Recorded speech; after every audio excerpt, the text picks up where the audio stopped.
Bismillahirrahmanirrahim. Assalamualaikum warahmatullahi wabarakatuh. Alhamdulillah wassalatu wassalamu ala Rasulillah Sayyidina wa maulana Muhammad ibn Abdullah wa ala alihi wa sahbihi wa man da'a bi da'watihi wa istana bi sunnatihi ila yaumi liqa'i rabbih wa ba'd. Man shalla subha fi jama'atin, siapa yang salat subuh berjamaah, kana fi zimmatillah, maka dia senantiasa dalam lindungan Allah Subhanahu wa ta'ala. Janji Nabi Muhammad dari Allah Ta'ala. Allah kalau sudah berjanji, innaka la tukhliful mi'ad. Jadi salah satu cara biar supaya kita dapat perlindungan Allah, sholat subuh berjamaah.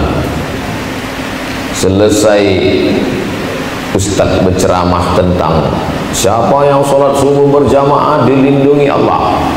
Selesai sholat subuh tuh balik, jamaah tuh ditabrak mobil, mati. Jamaah tuh komplain ke Ustaz, ini peristiwanya terjadi di Pekanbaru. Katanya habis sholat subuh kita dijaga Allah, kenapa mati? Jadi manusia ini berpikir kalau kita hidup kita dijaga Allah, kalau kita mati kita tak dijaga Allah. Jadi pikirannya itu pikiran-pikiran Abu Lahab, pikiran Fir'aun. Dia tidak memandang bahwa semua yang datang dari Allah itu baik.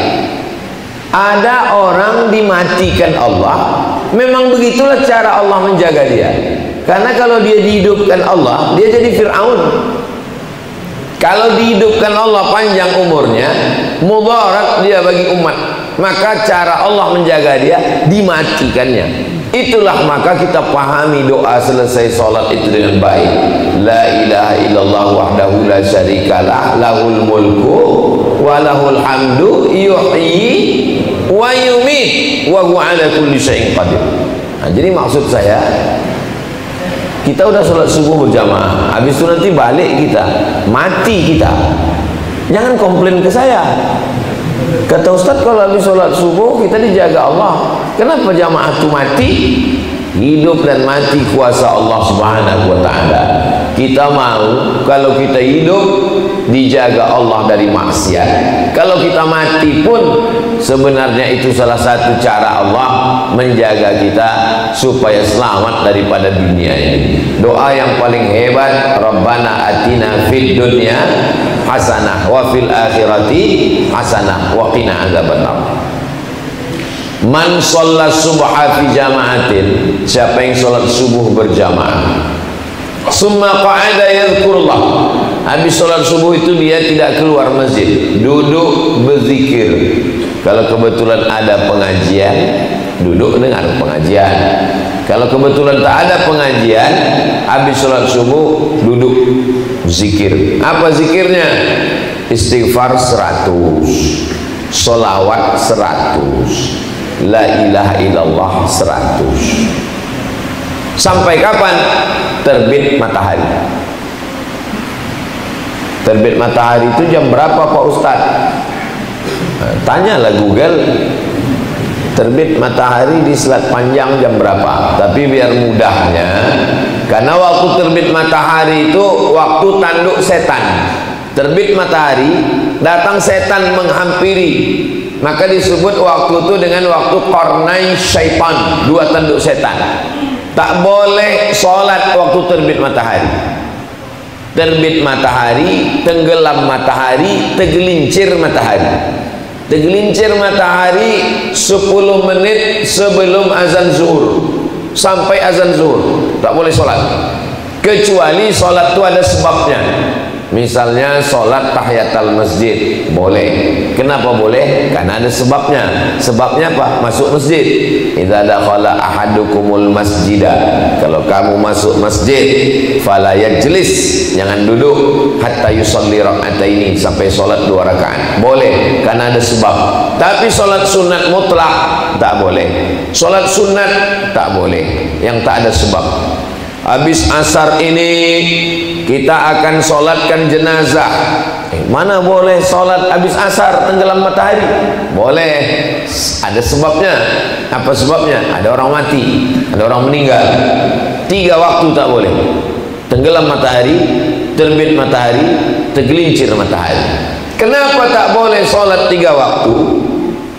Karena di 3 waktu inilah yang dipakai oleh orang jahiliyah menyembah Lata, Uzza, Manat, Hubal, Jibti, Tagut, Naham. Sejahat-jahatnya Abu Jahal, Abu Lahab masih beribadah 3 kali sehari semalam: terbit matahari, tenggelam matahari, tergelincir matahari. Maka kalau ada orang salat panjang ini yang tak sembahyang, lebih parah dari Abu Jahal dan Abu Lahab. Karena Abu Jahal dan Abu Lahab tetap beribadah 3 kali sehari semalam: terbit matahari, tenggelam matahari, tergelincir matahari. Biar supaya tak sama kita dengan mereka, maka tak boleh beribadah dalam 3 waktu ini. Jadi lewatkan terbit matahari itu 12 menit. Dari mana datang waktu 12 menit? Padahal zaman Nabi tak ada jam, tak ada detik, tak ada menit. Menit itu datang dari istilah qaida ramhin, setinggi tombak. Matahari naik setinggi tombak. Setelah diukur, ini permukaan bumi, setinggi tombak, naiknya matahari itu 12 menit. Menurut ilmu falak yang dipakai untuk menghitung 1 Ramadan, 1 Muharram, 1 Zulhijjah, biasanya ilmu hisab, ilmu hitung, disebut juga dengan ilmu falak, disebut juga ilmu astronomi. Hisab artinya ilmu hitung. Dulu matematika itu disebut dengan ilmu hisab, ilmu hitung. Sekarang habis makan kenduri, beberapa jamaah permisi keluar rumah Pak Ustadz, kami ini ahli hisab gitu. Kita sangka ahli ilmu falak, rupanya mau merokok. Jadi kita kalau payah menghitung jam berapa terbit matahari, tambah 12 menit, cara mudahnya tengok waktu maghrib. Jadi waktu maghrib di selat panjang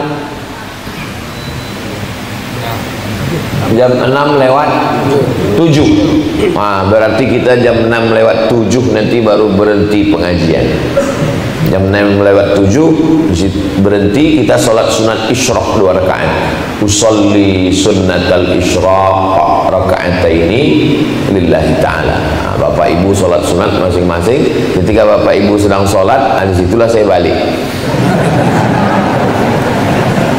Man shalla subha fi jama'atin, siapa yang sembahyang subuh berjamaah, summa qa'ada yadhkurullah, duduk berzikir mengingat Allah, hatta tatlu asyam, sampai terbit matahari, summa yusalli rak'ataini, sembahyang sunat 2 rakaat, kanat lahu ka ajri hajjatin wa umrah, dapat pahala macam haji dan umrah. Tamah, tamah, tamah, sempurna, sempurna, sempurna. Tak ada ikhtilaf antar ulama tentang hadis ini. Hadisnya ada dalam kitab Sunan At-Tirmidzi, status hadisnya hadisun hasan. Kalau hadis dhaif masih ada ikhtilaf. Kalau hadis hasan tak ada ikhtilaf, mengamalkannya baik, afdal.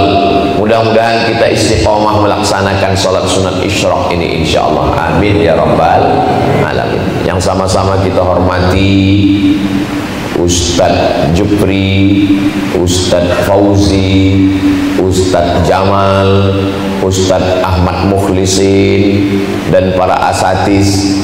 Kalau ada ustadz-ustadz, guru-guru, kiai-kiai yang tak saya sebutkan namanya, saya mohon maaf. Hadirin hadirat jamaah fardu subuh semuanya, insya Allah dimuliakan Allah subhanahu wa ta'ala. Kalau tak dimuliakan Allah, tak bangun kita subuh nih. Kalau tak dimuliakan Allah, tak mungkin kita bersyahadat. Kalau tak dimuliakan Allah, tak mungkin diizinkannya kita menempelkan kening ke lantai masjid yang mulia ini. Tanda kita dimuliakan Allah lah, maka kita datang subuh ini. Insya Allah dimuliakan di dunia, dimuliakan waktu mati, dimuliakan bangkit di padang mahsyar, dimuliakan waktu meniti titian shiratal mustaqim, dimuliakan waktu timbang amal, dimuliakan di surga bersama Nabi Muhammad sallallahu alaihi wasallam. Saya dengar masjid Ar-Rahmah ini banyak sekali programnya. Dan setelah ini pula akan melihat tanah yang akan didirikan asrama. Nah, nanti kita buatkan videonya. Kepada jamaah dimanapun berada, mari kita support pembangunan asrama dan biaya operasional tahfiz Quran Masjid Ar-Rahmah Selat Panjang. Kirimkan ke nomor rekening berikut. Ingat, malaikat maut sudah dekat, supaya mengasih peluang kepada saudara kita yang ada di perantauan, yang ada di Selat Panjang. Tak perlu kita ajak lagi karena mereka sudah melihat di depan matanya. Mudah-mudahan program ini berkelanjutan dan ditiru oleh masjid-masjid yang lain, insyaallah. Wahai jamaah dimanapun berada, pengurus-pengurus masjid yang mengikuti acara streaming subuh ini dari Selat Panjang, tirulah program Masjid Ar-Rahmah. Ada tahfiz Qur'annya, berasrama, dan insya Allah dari masjid lahirlah para penghafal Quran. Setelah mereka menghafal Quran, mereka akan jadi bupati, akan jadi wali kota, akan jadi polisi, akan jadi tentara, akan jadi pengacara, jadi pegawai, jadi apapun, tapi di kepala mereka adalah Al-Quran, dan mereka akan memperjuangkan Al-Quran. Kalau dia jadi anggota dewan, dia akan keluarkan dana untuk Al-Quran. Kalau dia jadi kepala daerah, dia akan support musabaqah tilawatil Quran. Kalau dia jadi pejabat, dia akan bantu dengan tenaganya, dengan tanda tangannya. Kenapa? Karena dia alumni dari tempat menghafal Al-Quran. Dengan Al-Quran itulah turun rahmat Allah Subhanahu wa ta'ala. Amin. Sesuai dengan doa kita, Allahumma arhamna bil Quran. Kaji kita subuh ini tentang doa yang paling banyak ketika dalam sholat, bukan di luar sholat, dalam sholat. Doa yang paling banyak dalam sholat bukan iftitah. Allahu akbar kabira walhamdulillahi katsira wa subhanallahi bukratan wa asila wajjahtu wajhiya lilladzi fatara as-samawati wal arda hanifan muslima wa ma ana minal musyrikin inna salati wa nusuki wa mahyaya wa mamati lillahi rabbil alamin la syarika lahu wa bidzalika umirtu wa ana minal muslimin. Tak ada doa sama sekali, hanya pujian saja. Makanya sebagian orang kata dia jangan baca doa itu karena tak ada doa di dalamnya. Yang ada doa itu Allahumma ba'id baini wa baina khataayaya kama ba'adta bainal masyriqi wal maghrib. Ya Allah, jauhkanlah aku dari dosa-dosaku sebagaimana engkau jauhkan antara timur dan barat. Kata yang satu, jangan baca Allahu akbar kabira, itu hanya pujian. Bacalah Allahumma ba'id. Kata yang satu, itu sudah kami amalkan dari nenek moyang kami, Allahu akbar kabira. Jangan baca Allahumma ba'id. Berkelahi antara Allahu akbar kabira dengan Allahumma ba'id. Kata yang tak sembahyang, untung kami tak sembahyang. Maksud saya, yang Allahumma ba'id bagus, yang Allahu akbar kabira bagus, yang wajjahtu wajhiya bagus, yang tak baca iftitah pun bagus, sudah mau dia sembahyang. Mungkin dia belum hafal. Ustaz sendiri baca apa? Saya iftitah saya setelah saya cek rupanya gabungan dari dua hadis. Hadis yang pertama riwayat Abdullah bin Umar bin Khattab, Allahu akbar kabira walhamdulillahi katsira wa subhanallahi bukratan wa asila. Habis. Ada satu lagi, wajjahtu wajhiya lilladzi fatara as-samawati wal arda hanifan musliman wa ana minal musyrikin. Nabi tak pernah membaca doa itu. Nabi tak pernah mengajarkannya, Nabi tak pernah membacanya, Nabi tak pernah mengamalkannya. Allahu akbar kabira walhamdulillahi katsira wa subhanallahi bukratan wa asila. Selesai salat Nabi tanya, didengar Nabi, siapa yang membaca doa itu tadi? Kata Nabi. Kata sahabat, aku yang membaca doa itu. Kata Nabi, futihat abwabus sama, terbuka pintu-pintu langit karena doa yang kau baca. Apa doa yang kau baca? Allahu akbar kabira walhamdulillahi katsira wa subhanallahi bukratan wa asila. Terbuka pintu-pintu langit, malaikat berlomba-lomba turun membawa rahmat dan ingin mencatat doa yang kau baca. Padahal Nabi tak pernah membaca, Nabi tak pernah mengamalkan, Nabi tak pernah mengajarkan. Seandainya definisi bid'ah itu adalah kalau tidak dibuat Nabi bid'ah, tentu selesai sholat Nabi nanya, siapa yang baca doa bid'ah tadi? Masuk neraka jahanam. Tapi kata Nabi, siapa yang membaca doa itu tadi? Karena doa itu bagus. Lalu sahabat mengaku, aku yang membaca, aku yang membuat sendiri. Itu namanya hadis takriri. Kalau Nabi yang mengucapkan, hadis qauli. Kalau Nabi yang melakukan, hadis fi'li. Nabi tak bercakap, Nabi tak mengajarkan, Nabi tak melakukan. Sahabat yang melakukan dan disetujui Nabi. Namanya hadis takrir, pengakuan Nabi Muhammad sallallahu alaihi wasallam. Makanya kalau ada orang membatasi hadis sunnah hanya pada perbuatan, kalau tidak dibuat Nabi bid'ah. Oh, banyak sekali yang tidak dibuat Nabi tapi disuruh Nabi, dipuji Nabi. Di antaranya adalah Allahu Akbar kabira. Yang meriwayatkan hadis ini sahabat Nabi namanya Abdullah bin Umar bin Khattab. Sejak aku mendengar Nabi mengucapkan itu, aku tak pernah meninggalkan doa iftitah ini. Abdullah bin Umar, anak Umar bin Khattab, sahabat Nabi banyak meriwayatkan hadis. 7 sahabat Nabi paling banyak meriwayatkan hadis. Salah satunya Abdullah bin Umar bin Khattab, tak pernah meninggalkan Allahu Akbar kabira. Jadi sekarang banyak orang yang baru mengaji, baru taubat, dipilah-pilihnya Allahumma ba'id, ini Muhammadiyah. Allahu Akbar kabira, ini NU. Datang ustaz berceramah, yang membaca Allahu Akbar kabira sahabat Nabi Abdullah bin Umar. Oh, kalau begitu Abdullah bin Umar itu NU. NU dan Muhammadiyah adalah organisasi sosial kemasyarakatan yang bergerak di bidang pendidikan, bidang dakwah, bidang sosial. Kebetulan dalam bidang mazhab Syafi'i mengambil, Nahdlatul Ulama mengambil mazhab Syafi'i dengan tetap menghormati mazhab Hanafi, Maliki dan Hambali. Sedangkan Muhammadiyah memakai tarjih, ada namanya majelis tarjih, kadang mentarjihkan mazhab Syafi'i, kadang mentarjihkan mazhab Maliki, kadang mentarjihkan mazhab Hanafi, kadang mentarjihkan mazhab Hambali. Jadi kita cerdas memahami ini supaya tidak terjadi clash, konflik, gesekan intern di dalam masalah kunut subuh, masalah usolli, masalah sayyidina. Dan kita sudah berusaha menyampaikan manhaj sebagaimana kami belajar di Al-Azhar dulu. Semua mazhab disampaikan, begini kata Hanafi, begini kata Maliki, begini kata Syafi'i, begini kata Hambali. Tapi dalam pengamalan saya memakai mazhab Syafi'i. Saya sebetulnya kalau ceramah di masjid paling segan maju jadi imam. Tapi tadi Ustaz Fauzi mempersilakan, segan tulak menolak, maju saya. Karena saya tahu masjid ini mungkin dugaan saya memang subuhnya berkunut masjid ini subuh. Alhamdulillah.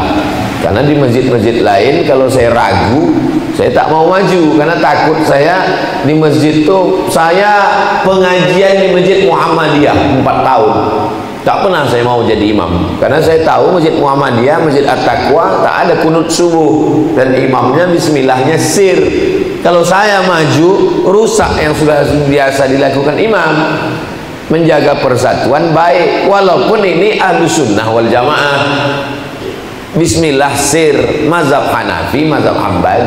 Kunut subuh, mazhab Syafi'i. Tak berkunut, mazhab Hanafi dan Hambali.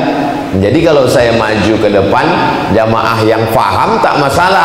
Sebagian jamaah yang tak paham, yang fanatik ormas mazhab, itu akan menimbulkan masalah. Maka kalau kita tak tahu, lebih baik yang maju itu adalah imam ratib, imam tetap. Saya kalau imam di masjid saya pakai kunut karena saya mazhab Syafi'i. Tapi kalau saya tak tahu, lebih baik tak usah maju karena merusak persatuan umat, menimbulkan fitnah.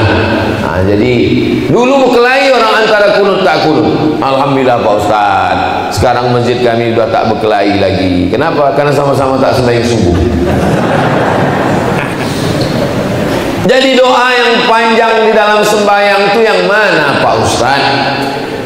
Subhana rabbiyal a'la wa bihamdih. Tak ada doa di situ. Itu hanya memuji Allah. Subhana rabbiyal azim wa bihamdih. Tak ada doa di situ. Itu hanya memuji Allah. Rabbana lakal hamdu mil'us samawati wa mil'ul ardi wa mil'u ma syi'ta min syai'in ba'du. Tak ada doa di situ. Itu hanya memuji Allah. At-tahiyatul mubarakatuh salawatut thayyibatu lillah. Tak ada doa di situ. Itu hanya memuji Allah.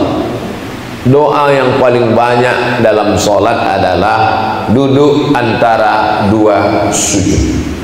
Rabbil firli warhamni wajburni warfa'ni warzuqni wahdini wa'afini wa'fu anni. 8 proposal permintaan yang dimintakan kepada Allah, dan banyak orang tak ingat entah apa aja tadi yang dimintanya. Allahu Akbar, macam dapat bakwan panas. Padahal mestinya antara dua sujud itulah kita lama, karena 8 permohonan kita. Rabbighfirli warhamni wajburni warfa'ni warzuqni wahdini wa'afini wa'fu anni. Ustaz, kami buka Sahih Bukhari, Sahih Muslim, Sunan Nasai, Sunan Tirmidzi, Sunan Abi Daud, Sunan Ibnu Majah, Muwatta Malik. Tak ada doa yang Ustaz sampaikan yang 8 itu. Memang tak ada dalam satu hadis. Bukalah kalau ada dalam satu hadis. Tak ada. Karena kata Imam Nawawi, menggabungkan beberapa hadis lebih utama. Ada dalam Sunan Tirmidzi, ada dalam Sunan Abi Daud, ada dalam Sunan Ibnu Majah, digabungkan jadi satu. Itu lebih utama kata ahli hadis. Karena kalau dipakai satu hadis cuma 5, dipakai di sini cuma 2. Bahkan dalam Sunan Nasai cuma 1 saja. Dalam Sunan Nasai pendek kan, Rabbighfirli, Rabbighfirli. Jadi Bapak Ibu kalau nampak nanti ada orang sholat cepat betul, Allahu Akbar, Allahu Akbar, bisa 3 kemungkinan. Yang pertama, dia memakai Sunan Tirmidzi, Rabbighfirli, Rabbighfirli. Yang kedua kemungkinan, bisa jadi dia tak membaca. Yang 3 kemungkinan, bisa jadi dia ini imam, namanya Imam Valentino Rossi. Laju, tidak terlalu cepat, tidak terlalu pelan. Jadi doa yang 8 ini adalah gabungan dari beberapa hadis. Yang pertama, Rabbighfirli, dari kata ghafara yaghfiru, Rabbighfirli, ya Rabb, Rabbi. Kalau kita katakan ya Allah, ya Rahman, ya Rahim. Kalau kita katakan ya Rabbi, Rabbi, 3. Engkau menciptakan aku, engkau menjaga aku, engkau mengasihi aku rezeki. Makanya orang berdoa, ya idza da'autahu ya Rahman faqad wasaftahu birrahmah. Kalau kita panggil ya Rahman, artinya engkau yang penyayang. Idza da'autahu bil aziz faqad wasaftahu bil izzah. Kalau kita panggil dia ya Aziz, berarti kita katakan wahai engkau yang perkasa. Tapi kalau kita katakan ya Rabb, 3. Engkau yang menciptakan aku, engkau yang mengasihi aku rezeki, engkau yang menjaga aku. Makanya orang kalau sedang susah dia katakan ya Rabb, engkau yang menciptakan aku, maka aku ada di dunia ini. Engkau yang menjaga aku, tak ada satupun yang bisa memudaratkan aku. Engkau yang mengasihi aku rezeki, walaupun belum jelas nampaknya siang ini, tapi aku yakin rezeki itu ada. Ya Rabb, ya Rabb. Maka di situ kita pakai Rabb, Rabbighfirli yang pertama. Selalu diterjemahkan bahasa Indonesia Rabbighfirli, ampunkan dosaku. Itu terjemahan singkatnya. Makna ghafara yaghfiru, menutup sampai tak nampak lagi cacat. Itu asli Rabbighfirli. Misalnya mau menggantungkan kipas angin ke dinding, rupanya tukang salah paku, berlobang. Akhirnya Masjid Ar-Rahmah yang sudah cantik, kenapa kalau kau gini, kan tukang ditutup pakai dempul, masih nampak bekasnya. Ditutup pakai cat, masih juga nampak bekas lubang. Ditutup pakai wallpaper, sehingga tak nampak lagi cacatnya. Itulah makna Rabbighfirli. Siapalah di antara kita ini yang tak bercacat, yang tak berdosa? Mata berdosa, telinga berdosa, otak berdosa, hati berdosa, mulut berdosa, pikiran berdosa. Duduk pinggir jalan nampak orang besar pakai baju kekecilan, orang kecil pakai baju kebesaran. Tak bercakap pun kita, pikiran ini bercakap. Buka mata bersalah, tutup mata bersalah. Nah, maka kita ini penuh dengan dosa. La taqraba hadhihi syajarah, jangan dekati pokok ini. Fa'azallahuma syaitan, digoda setan, bukan didekatinya, dimakannya buahnya. Tapi dia sadar, lalu dia berdoa, doa yang paling tua, Rabbana zalamna anfusana wa illam taghfir lana wa tarhamna lanakunanna minal, doa Nabi Adam alaihissalam. Nah, jadi kalau ada orang mengatakan di selat panjang nih, saya tak ada dosa, saya tak ada silap, saya tak ada salah, saat itu dia sedang berdosa, sedang silap, dan sedang salah. Man kasura kalamuhu kasura saktuhu. Siapa yang paling banyak cakapnya, dia yang paling banyak salahnya. Di antara kita ini semua, saya nilai yang paling banyak salah. Malam tadi bercakap, pagi ini bercakap, nanti di pesantren Darul Fikri bercakap lagi. Dan memang ada orang yang mesti bercakap, dan ada orang tak boleh bercakap. Yang tak boleh bercakap itu tukang tak boleh bercakap. Kalau dia bercakap tak jadi tiang sama dinding, dia mesti bekerja, tak boleh bercakap. Tapi ada orang yang wajib bercakap, dan dia memang disuruh bercakap, dipilih oleh rakyat untuk bercakap. Nah, itulah dia anggota parlemen. Parle itu bahasa Prancis, parle artinya bercakap, parlemen tempat bercakap. Jadi kalau ada orang yang tidur di situ, makan duit haram. Karena parle artinya bercakap, bahasa Prancis. Saya tak bisa bercakap, je ne parle pas français. Parle artinya bercakap, parlemen tempat orang bercakap. Dan kita memang dikhususkan satu hari nanti untuk memilih orang bercakap di situ. Makanya yang tak pandai bercakap jangan dipilih. Memang dia mencakapkan, kita tak bisa bercakap, dia pilih bercakap. Parlemen, mudah-mudahan terpilih orang yang bercakap, menyampaikan cakap kita ke situ. Jangan sampai udah kita pilih, kita juga bercakap lagi di tepi jalan. Ustaz kan pandai bercakap, ya. Kenapa Ustaz tak duduk di situ? Kalau aku duduk di situ, siapa ceramah di masjid? Takkan aku juga duduk di situ. Kalau aku duduk di situ tak perlu pakai baleho, duduk insya Allah. Sombong kali Ustaz ini, katanya. Bapak Ibu yang dimuliakan Allah Subhanahu wa taala. Rabbil firli, tutupilah dosaku ya Allah sampai tak nampak bekasnya sama sekali. Macam mana dulu aku lahir bersih, putih. Kita ini waktu lahir kan semua putih semua. Belakangannya aja hitam nih kan. Kita ini rupanya makin tua makin hitam. Maka kita minta supaya putihlah catatan kita waktu menghadap Allah nanti insyaallah. Maka waktu duduk itu kita minta Rabbil firli. Yang kedua, warhamni. Coba tengok susunannya. Doa untuk orang mati, Allahumma ighfir lahu warham. Doa untuk kita waktu hidup, Rabbil firli warham. Kenapa Rabbil firli dulu baru warhamni? Karena rahmat Allah tak turun pada orang yang berdosa. Itulah mengapa orang mati itu kita mintakan warhamhu kedua. Allahumma ighfir lahu warhamhu. Karena rahmat tak turun pada orang yang berdosa. Waktu Nabi sedang menyampaikan tausiah, tiba-tiba Nabi berhenti. Kata Nabi, rahmat Allah tak turun ke tempat kita. Kata sahabat, kenapa begitu ya Rasulullah? Karena ada di antara kalian ini orang yang memutus silaturahim. Tak datang rahmat Allah karena ada orang memutus silaturahim. Sebelum Nabi menunjuk orangnya, takut dia malu, pergi dia. Makanya kalau ada ustaz sedang tausiah, tiba-tiba ada orang pergi, itu kan putus silaturahim. Dua gendangnya. Kalau tak putus silaturahim, dia menyambung di WC. Pergi dia pulang, disambungnya silaturahim, datang dia balik. Kata Nabi, rahmat Allah sudah turun. Nabi itu nampaknya yang tak nampak. Ustaz Somad sengaja ditutup Allah.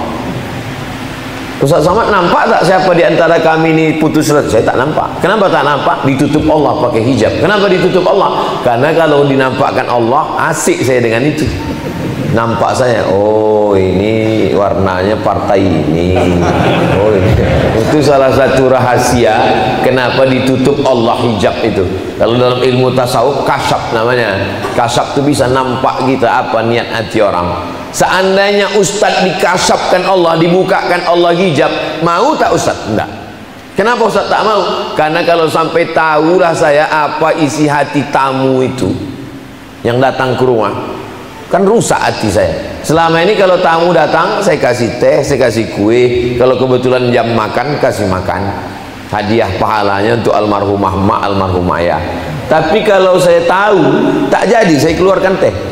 Datang tamu tengok, rupanya caleg. tahu kita niat ya kan.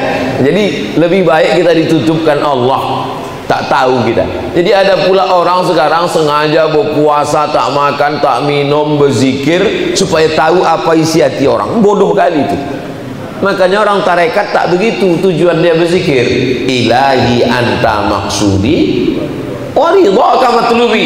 Berzikir itu Allah maksudnya, bukan mau tahu isi hati orang, bukan mau kebal, bukan mau berjalan di atas air. Ini berzikir Asmaul Husna supaya bisa berjalan di atas air. Untuk apa? Pompong dah banyak. Rabbil firli, yang kedua warhamni, rahmati aku. La yudkhilal jannata ahadakum amaluhu. Kamu masuk surga bukan karena amalmu. Oh, jadi kita masuk surga ini bukan karena amal, bukan. Jadi masuk surga itu kenapa? Illa ayyataghammadani Allahu bi rahmati. Masuk surga karena rahmat Allah. Itulah maka orang mati itu disebut orang yang dapat rahmat Allah. Bahasa Indonesianya almarhum. Almarhum itu artinya orang dapat rahmat Allah. Tapi kita tak tahu dia dapat atau tidak, Pak Ustaz. Itu doa. Almarhum Bapak Fulan, semoga dia dapat rahmat Allah. Mudah-mudahan kita ini semua dapat rahmat Allah. Dan kita kalau jumpa, itulah yang kita mintakan.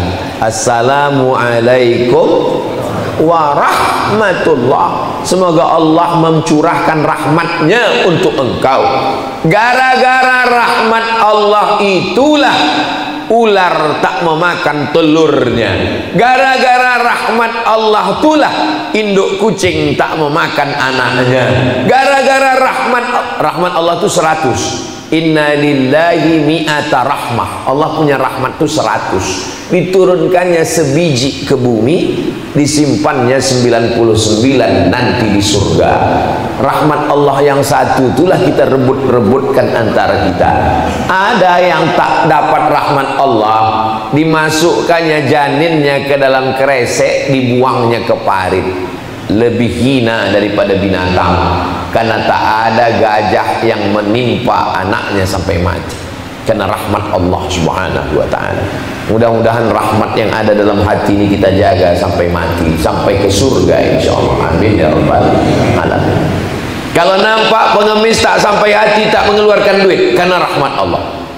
Kalau tak sampai hati menengok orang susah, karena rahmat Allah. Kalau orang sudah dicabut Allah rahmat dari hatinya, maka kata Nabi, la'anan mula'ana, pelaknat dan terlaknat. Kenapa? Naza'at minhur rahmah, dicabut rahmah, kasih sayang dari dalam hati. Mudah-mudahan kita mendapatkan rahmah itu insyaallah. Pas saya bilang mudah-mudahan kita dapat rahmah, semua laki-laki bilang amin. Ada satu bapak-bapak tak ada bilang amin, diam aja dia. Ditanya sama kawannya, kau kenapa tak bilang amin? Aku udah dapat gitu. Rupanya nama bininya Siti Rahmah. Makanya perempuan yang sayang ke laki itu disebut dengan Siti Rahmah. Siapa dia? Istri Nabi Ayyub alaihissalam. Hilang kambingnya, hilang lembunya, hilang ontanya, mati anaknya, hilang kebunnya, Siti Rahmah tetap setia menemaninya. Makanya doa pengantin baru, Allahumma arham bainahuma kama rahimta baina Ayyuba wa rahmah.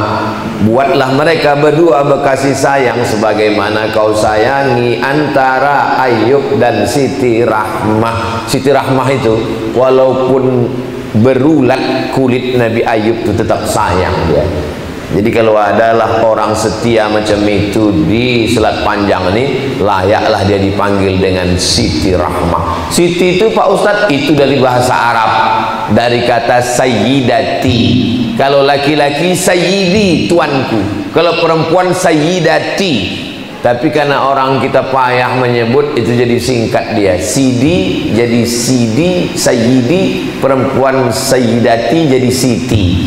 Nah, kalau bisa terbang, Citylink. Bapak Ibu yang dimuliakan Allah Subhanahu wa taala.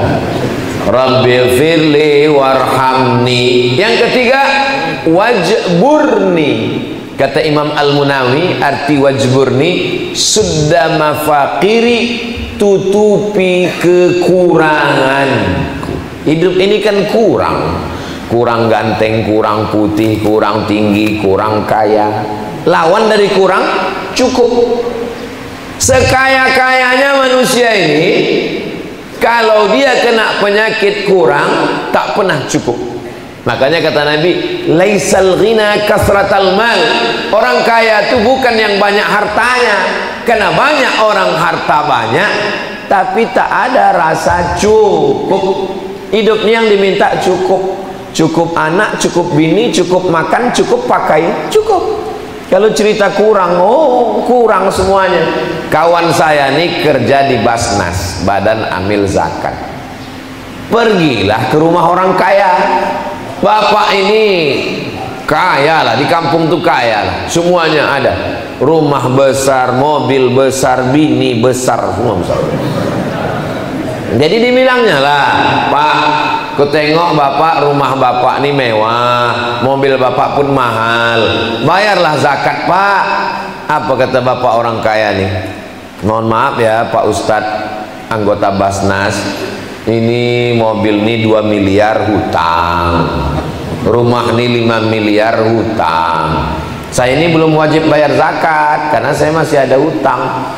Ya, kawan saya ini pulang, kalau tak mau ya tak apa-apa, pulang dia. Hari berganti musim berubah, tak sampai setahun datang bapak tuh ke kantor Basnas.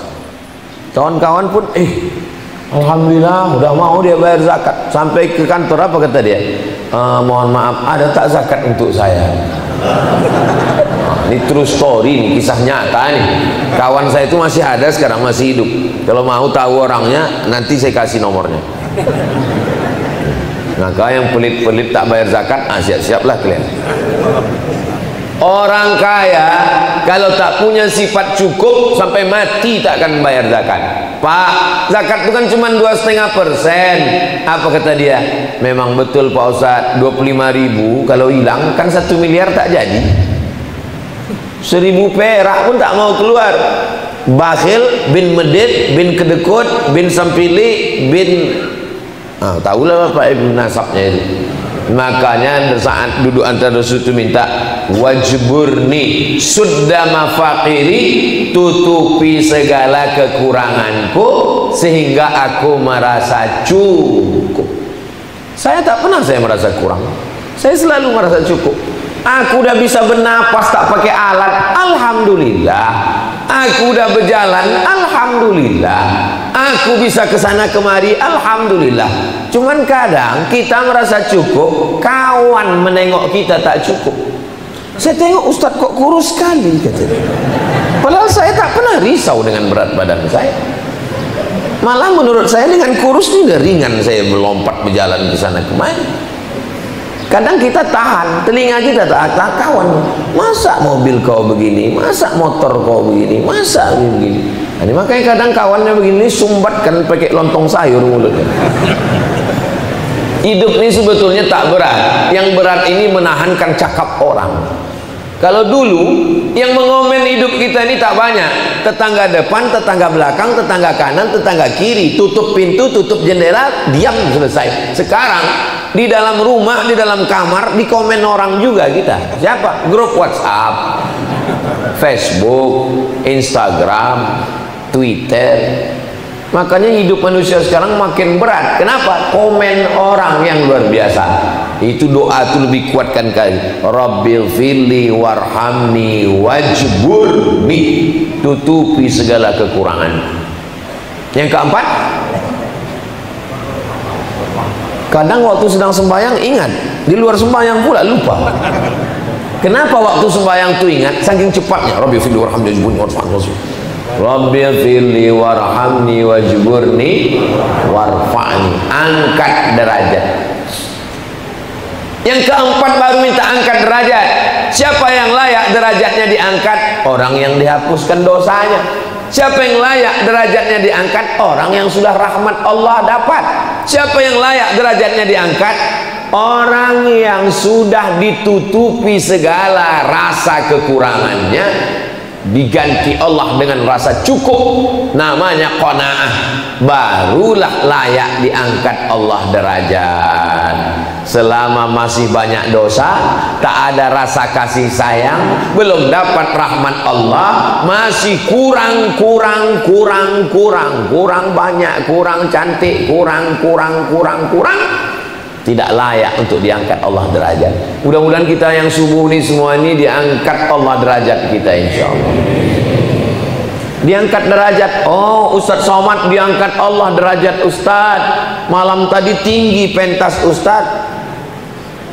Tinggi pentas selama sejam setengah, habis itu turun balik.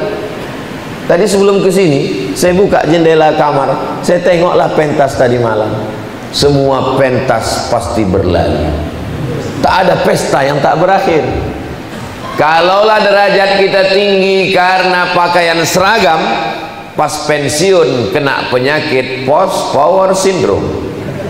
Kalaulah derajat kita tinggi karena kita dimuliakan orang, duduk ustadz di atas kursi, pas kursi diangkat orang, apalagi sekarang lagi banyak rebutan, maka mesti banyak membaca ayat. Hafal semua jamaah. Kita derajat tinggi bukan karena seragam, bukan karena jabatan, bukan karena harta, tapi karena Allah yang mengangkat. Tu'izzu man tasha wa tuzillu man tasha biyadikal khair wa huwa ala kulli syai'in qadir. Orang yang sadar bahwa kekuasaan milik Allah, tak gila kekuasaan, tak mempertahankan kekuasaan.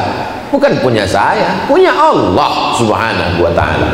Rabbi fili warhamni wajburni warfa'ni warzuqni. Kasih aku rezeki. Pak Ustadz, saya selalu minta rezeki, tapi kenapa saya tak dapat rezeki? Kau dapat rezeki, tapi kau tak menganggapnya sebagai rezeki. Karena dianggapnya rezeki itu duit.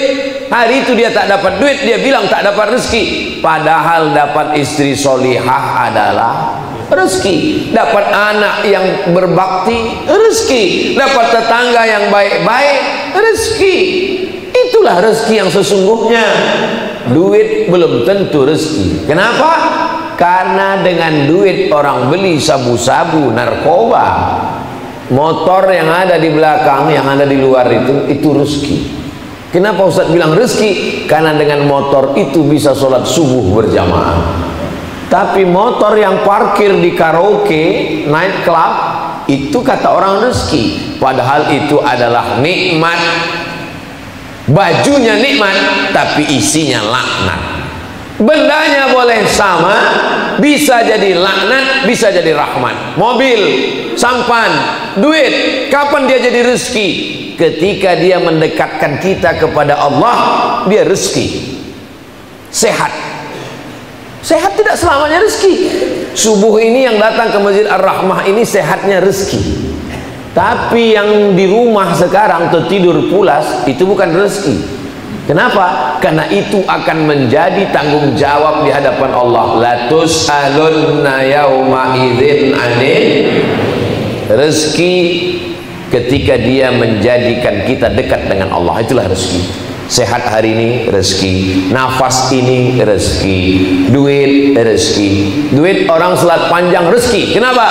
Bisa membangun masjid cantik, indah, lengkap, dan akan ada pembangunan asrama. Itulah rezeki. Tapi kalau cuman sekedar tabungan, jama'a malau wa ad-dadah, jamaah mengumpul, ad-dadah menghitung, kumpul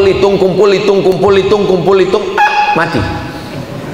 Berapa banyak orang yang hidupnya cuman kumpul hitung, kumpul hitung, kumpul hitung. Di bank ini sekian, di bank ini sekian, tanah sekian, sawit sekian, kebun sekian, mati. Siapa yang mengambil? Bini.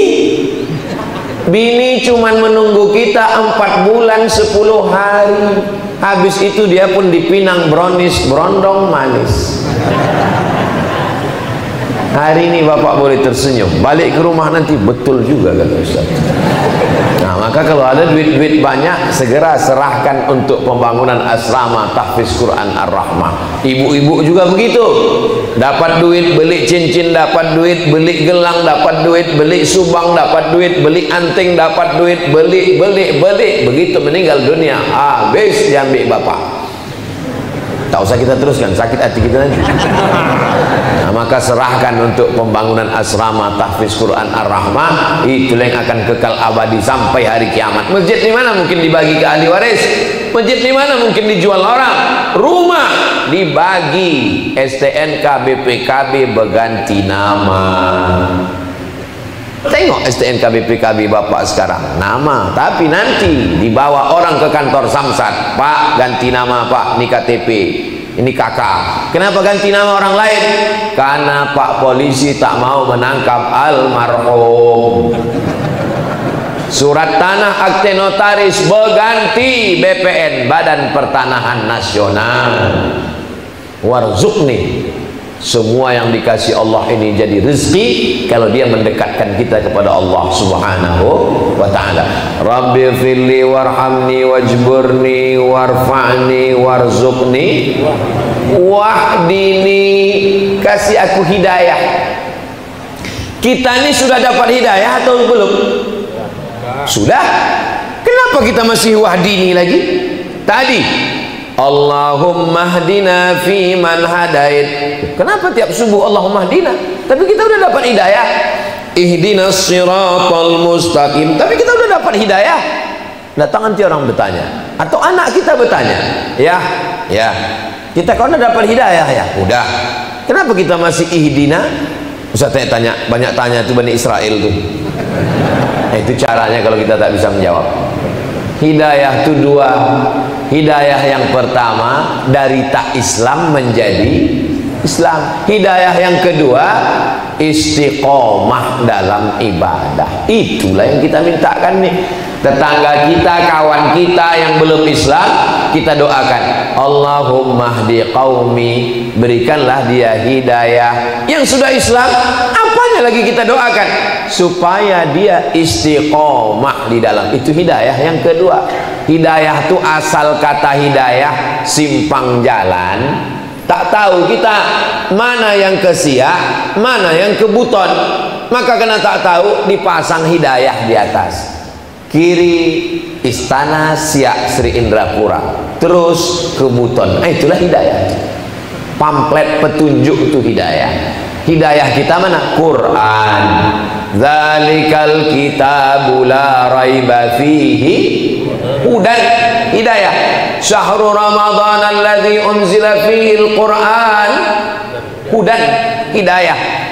Makanya yang bisa paham hidayah yang membaca.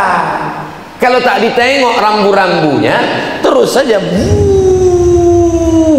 sampai ke si pelabuhan Buton. Tapi kita mau ke Istana Siak, kenapa ke tepi laut ini? Nah, itulah gara-gara tak membaca hidayah tadi. Ini baca rambu-rambu lalu lintasnya. Setelah dibaca, diikuti, diamalkan. Maka kita minta kepada Allah, wahdini, Rabbi firli warhamni wajburni warzuqni warfa'ni warzuqni wahdini. Yang ketujuh, wa'afini. Afini, kebaikan. Allahumma inni as'alukal afwa wal afiyah. Baik harta, baik anak, baik bini, baik rezeki, baik napas, baik kaki, baik mata, baik telinga. Idza sa'altum fas'alul afiyah. Kalau kamu minta kepada Allah, mintalah afiyah. Itulah dia, wa'afini, kasih aku kebaikan. Apa kabar Bapak sekarang? Alhamdulillah sehat wal afiyah. Sehat wal afiyah. Afiyah itu artinya kebaikan. Siapa nama anak kau? Afia. Artinya apa? Entah, sedap aja didengar, kau tengok, kasih. Afiah artinya kebaikan. Wa'afini, berikan aku kebaikan-kebaikan. Baik lisan, cakap elok. Baik pikiran, berpikir lurus. Baik mata, memandang yang baik. Baik kaki, melangkah ke masjid. Itu yang mau kita mau. Karena cerita kaki, semua orang dapat kaki, tapi tak semua kakinya bisa dipertanggungjawabkan di hadapan Allah. Ditutup pamungkas yang terakhir, yang ke-8, wa'fu. Kalau kita baca terjemahnya, Rabbil firli, ampunkan aku. Wa'fu anni, ampunkan aku. Kenapa berulang sampai 2 kali? Ini beda. Rabbil firli, tutupi sampai tak nampak bekasnya. Kalau wa'fu anni, hapuskan. Kalau tadi masih ditutup, ditutup pakai dempul, ditutup pakai cat, ditutup pakai wallpaper.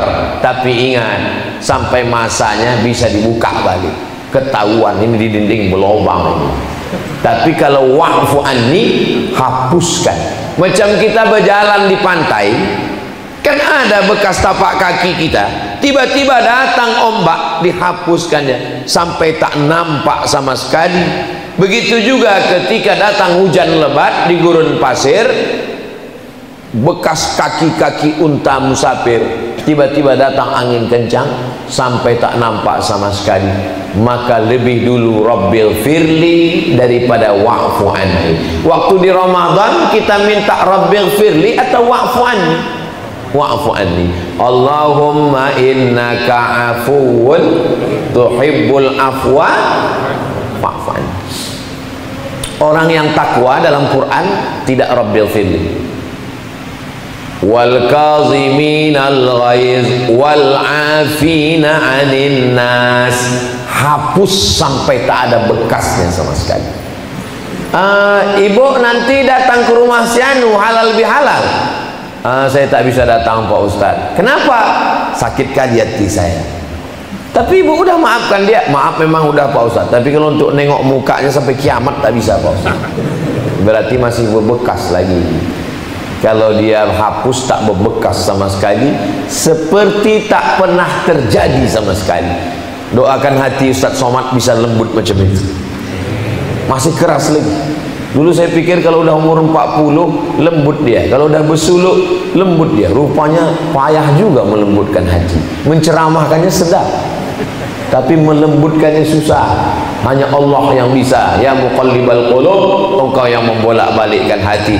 Itulah yang kita baca waktu duduk antara 2 sujud.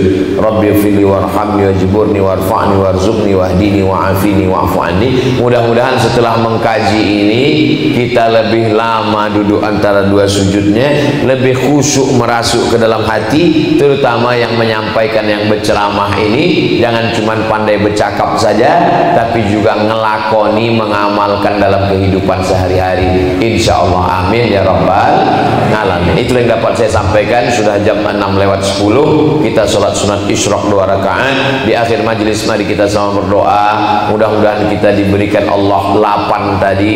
Rabbil firli warhamni wajburni warfa'ni warzuqni wahdini wa'afini wa'fu anni. Ala hadhihi niyyah. Al-Fatihah.